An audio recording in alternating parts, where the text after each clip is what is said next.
Dear students, आज की इस वीडियो में हम 2 टायर आर्किटेक्चर और 3 टायर आर्किटेक्चर इन डेटाबेस मैनेजमेंट सिस्टम को कवर करेंगे।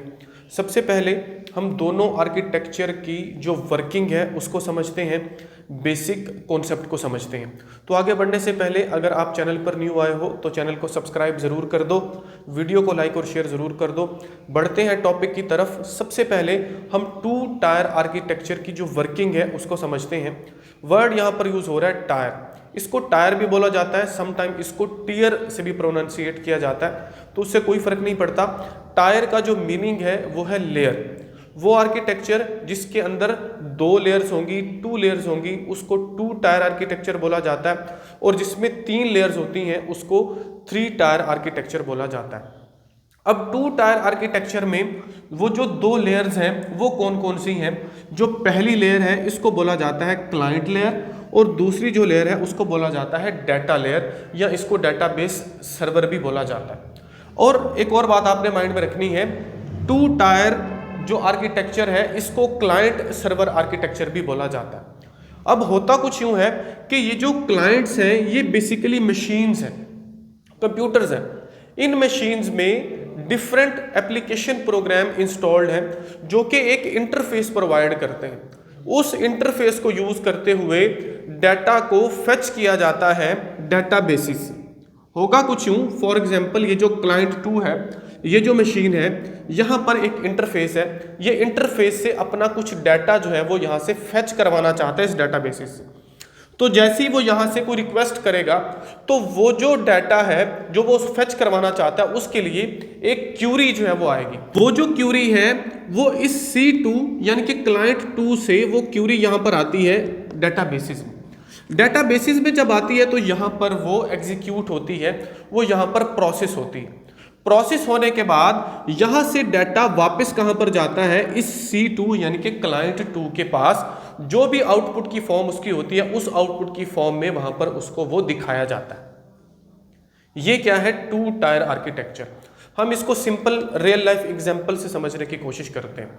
फॉर एग्जांपल मैं पाकिस्तान की एग्जांपल लूं तो मुझे अगर जो है वो ट्रैवल करना है, फॉर एग्जांपल लाहौर से कराची, तो उसके लिए डिफरेंट बसेस की कंपनी है। फॉर एग्जांपल जैसे आप फैसल मूवर को ले लो या डाइवो एक्सप्रेस को ले लो।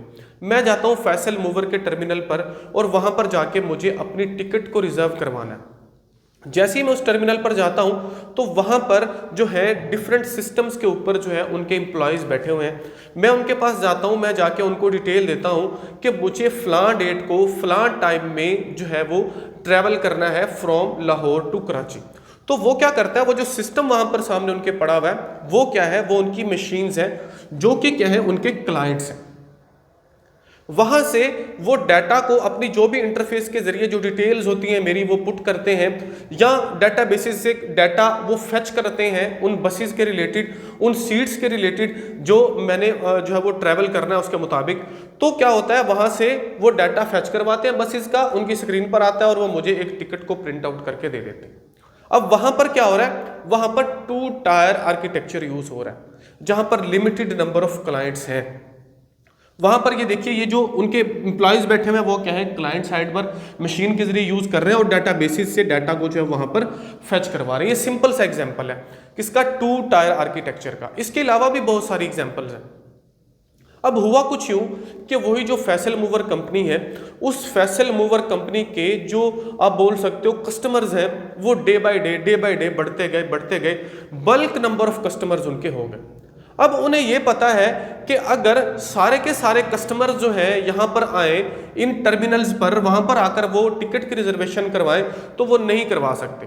तो उन्होंने ये सोचा कि हम ऐसा करें कि ये जो स्केलेबिलिटी का प्रॉब्लम है, ठीक है जी, क्योंकि यहाँ पर स्केलेबिलिटी नहीं है, क्योंकि जहां पर भी बल्क नंबर ऑफ कस्टमर्स होंगे, बल्क नंबर ऑफ क्लाइंट्स होंगे, वहां पर 2 टायर आर्किटेक्चर काम नहीं करेगा, वहां पर वो फेल हो जाएगा। यहां पर 2 टायर आर्किटेक्चर में वो जो नंबर ऑफ क्लाइंट्स हैं वो क्या है? लिमिटेड है और ऑथोराइज्ड है।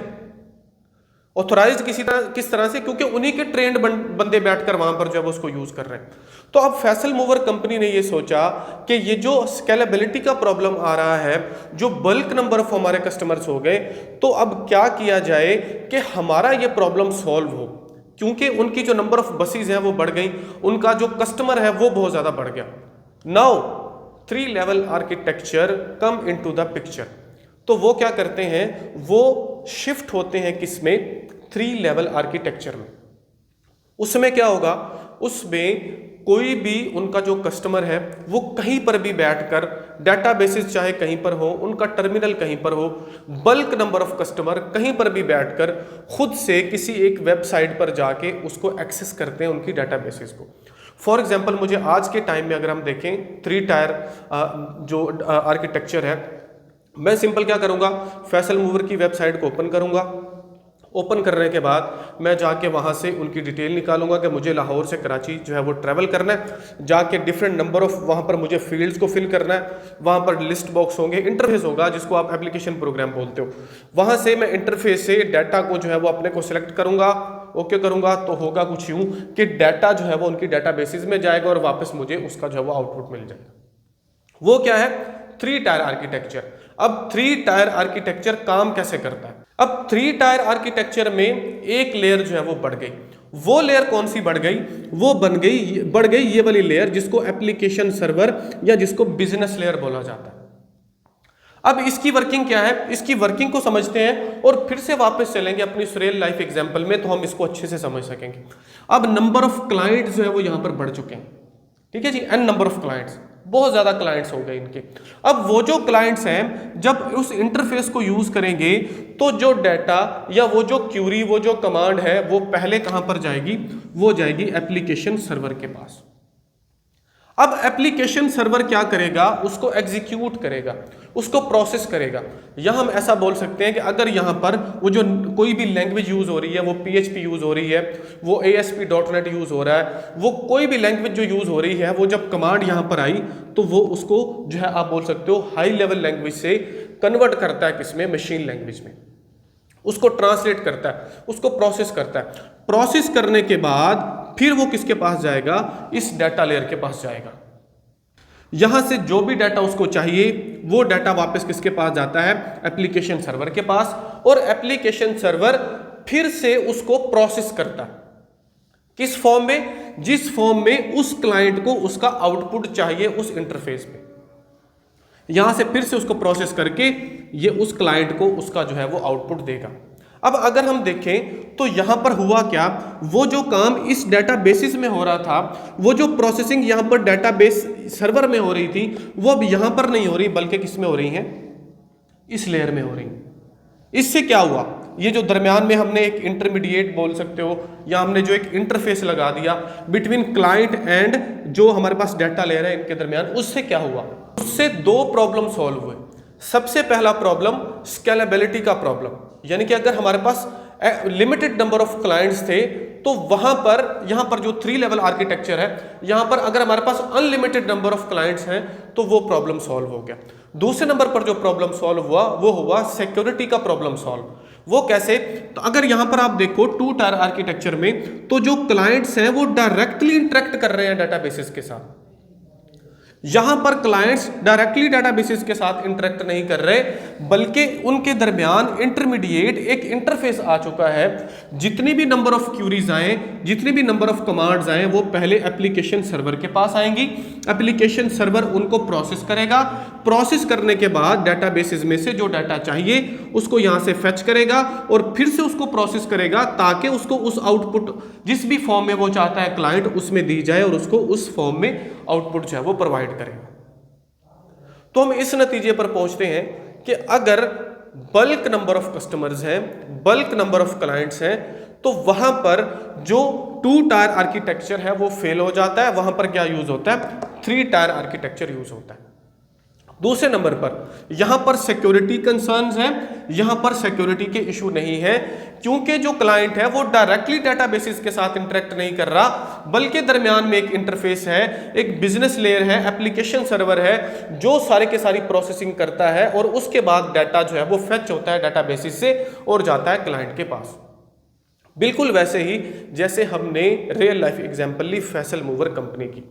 3 टायर आर्किटेक्चर में कैसा हुआ, हमने अपने मोबाइल से जो है वो उनकी वेबसाइट को ओपन किया, हमने हमारे सिस्टम से उनकी वेबसाइट को ओपन किया।